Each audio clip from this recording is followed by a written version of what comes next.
All right, so I wanted to talk about a little bit about the band Emmure. Um, I've been listening to them for about since 2007, so that's about give or take, 6 years.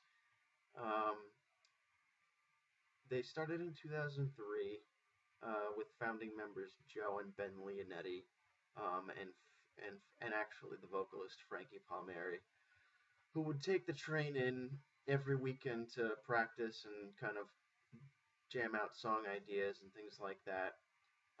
They released a demo in 2004 called 91104, I think.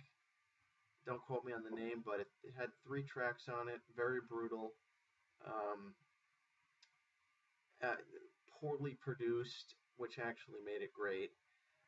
And then they discovered Anton Lagier, or whatever the heck his name is, the guitarist from Ion Dishonus, and they recorded an EP with him, um, containing one of my favorite Amir tracks of all time.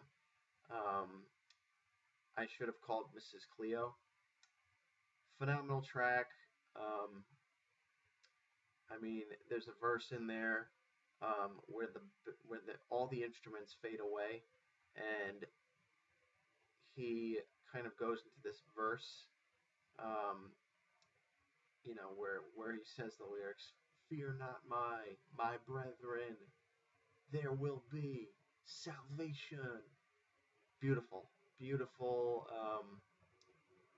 Just, I mean, he Frankie is honestly, like, people give him a lot of a bad rap, being a bad vocalist or whatever. But I don't know. I can't agree with that after listening to um, the Complete Guide to Needlework EP. Um, and I don't know. I don't really understand where the bad rap comes from. But anyway, kind of moving along. Um, in 2007, they released their first full-length album called "Goodbye to the Gallows." I think this was their breakthrough album because just every track on it is great. Um, it tells the story of a breakup that Frank went through. A lot of dicey circumstances that kind of went into it. I mean, you can listen to some of the lyrical content. I mean, "Rusted Over Wet Dreams," for example, the ending verse. What shall we name our dead son? Like, you know what I mean? So, um, phenomenal album. Very well produced. I think his vocals were really polished up on this album. The instrumentation was top notch. Everything about it. People compare them to the Acacia Strain, and um, but I don't know. I can't agree with that comparison. I think it's two completely different bands. Even though um, the Acacia Strain's 2003 album had a pretty strong similarity to Amir's album, I don't know. I can't. I think Frank and Vince have two completely different vocal styles. Maybe there might be some stylistic similarities within the songwriting, but I think it's definitely two unique bands. But 2000, they didn't wait long enough to release their follow up to Goodbye to the Gallows. Um, the Respect issue came out in May of 2008. Uh, they definitely they definitely rushed production on it. They really, the songwriting was not up to par with what Gallows was to me. Um, it was a lot of almost all high screaming. The lows weren't very well produced. It was just, I don't know. I mean, if you honestly, Tales from the Berg was probably one of my only favorite tracks on there. And even when I started recently giving the CD a spin through again, I I don't know, it's just not growing on me for some reason. There are a few standout tracks on it.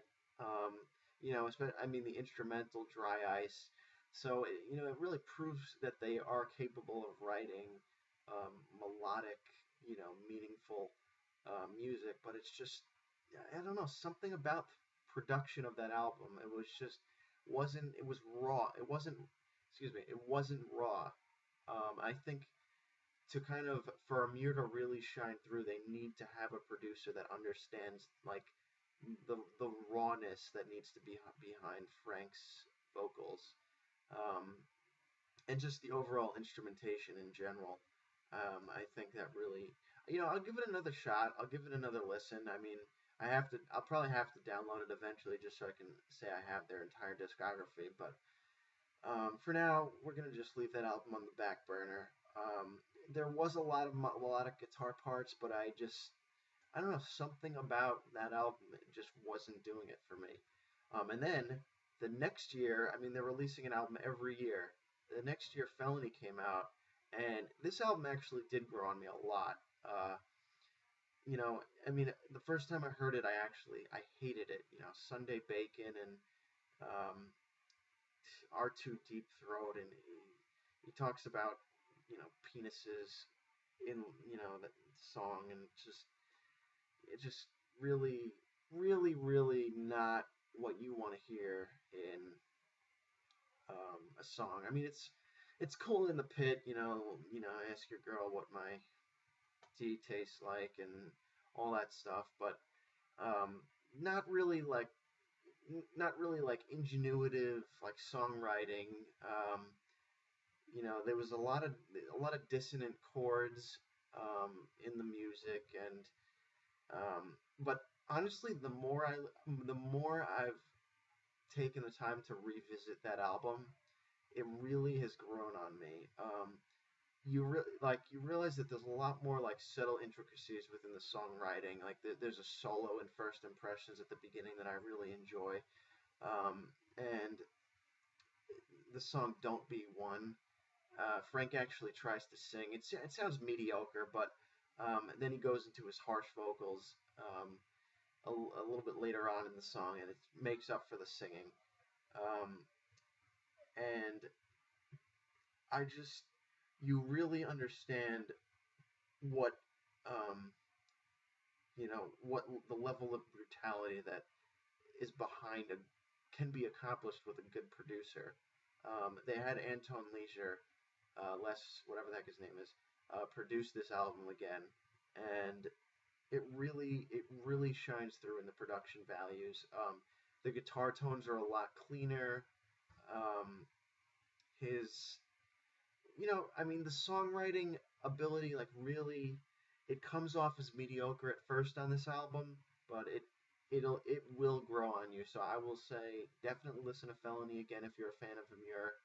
Um, it has a lot of standout tracks that I think get overlooked because I think people, look too much into, Sunday Bacon and, I thought you meant Telly and turned me into Casper and stuff like that.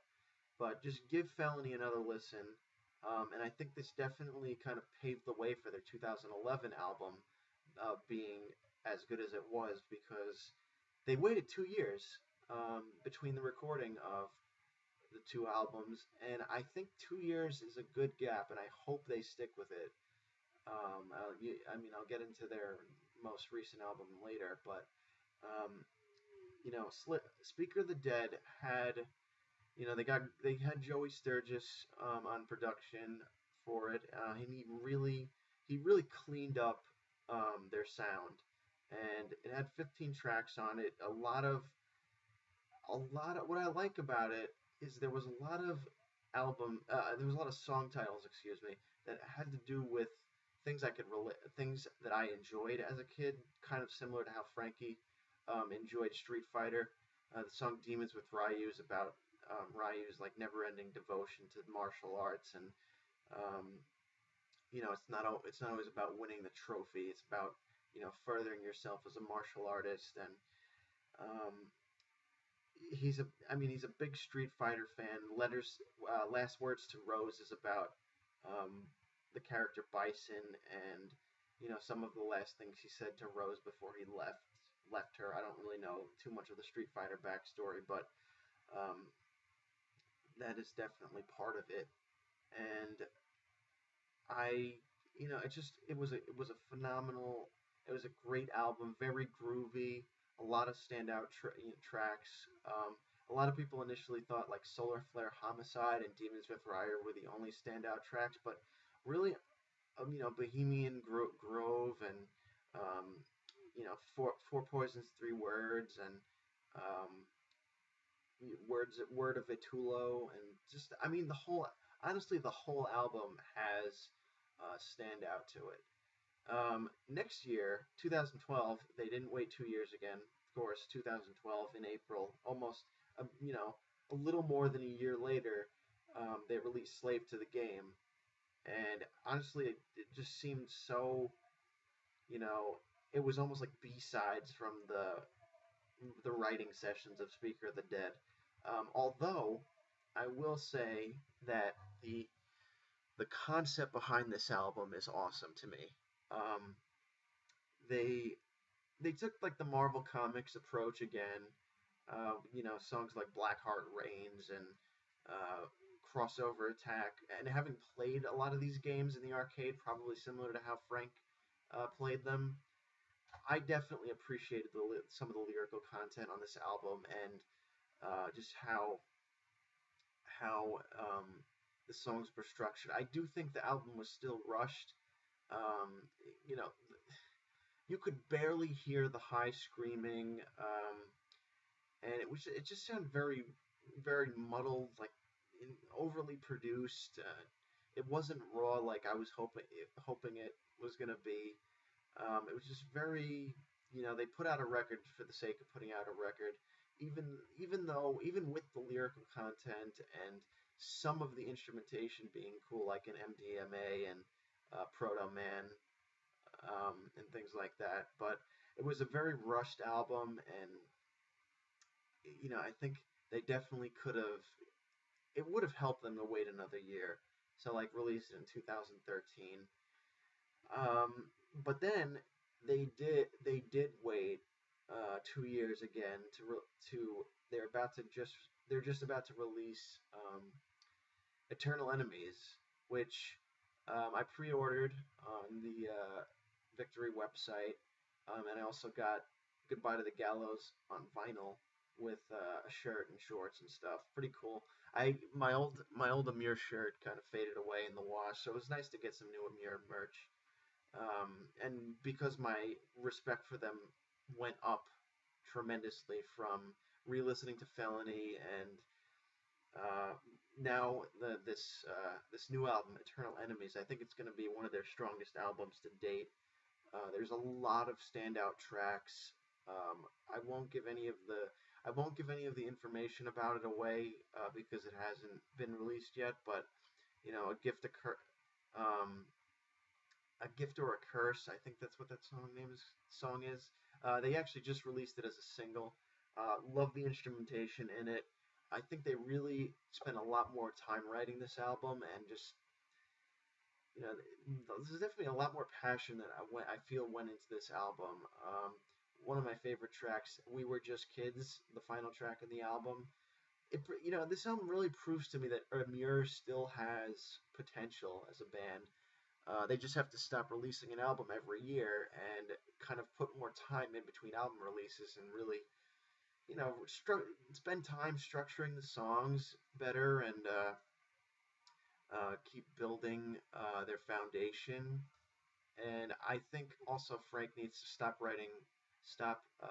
putting a song on every album about like penis, because I don't know, it's just not. Nobody. Why do people want to hear that? I don't. Does he have like a upset a secret fantasy for guys or something? I don't know. But I mean, what is it? It was like his fourth. There's another song in the album called Most Hated, and he talks about penis again, and it's just I don't know. Nobody needs to hear that stuff. It's like I don't know.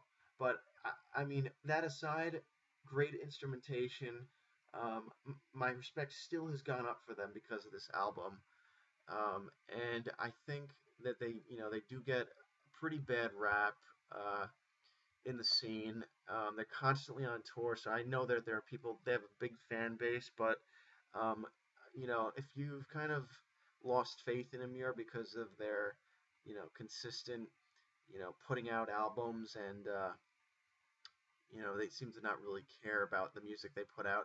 Listen to Eternal Enemies when it comes out. Definitely a big improvement. Better, much better production.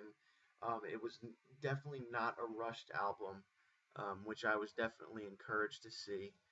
And yeah, I mean, my faith in them has basically been restored because of Eternal Enemies. I mean, there's definitely a lot of the Amir dynamics that have been present over the past couple albums, but they definitely show they can write better music and things that are more melodic and more meaningful. So yeah, definitely check it out and support Amir now and in the future. So thanks for listening to my thoughts on them.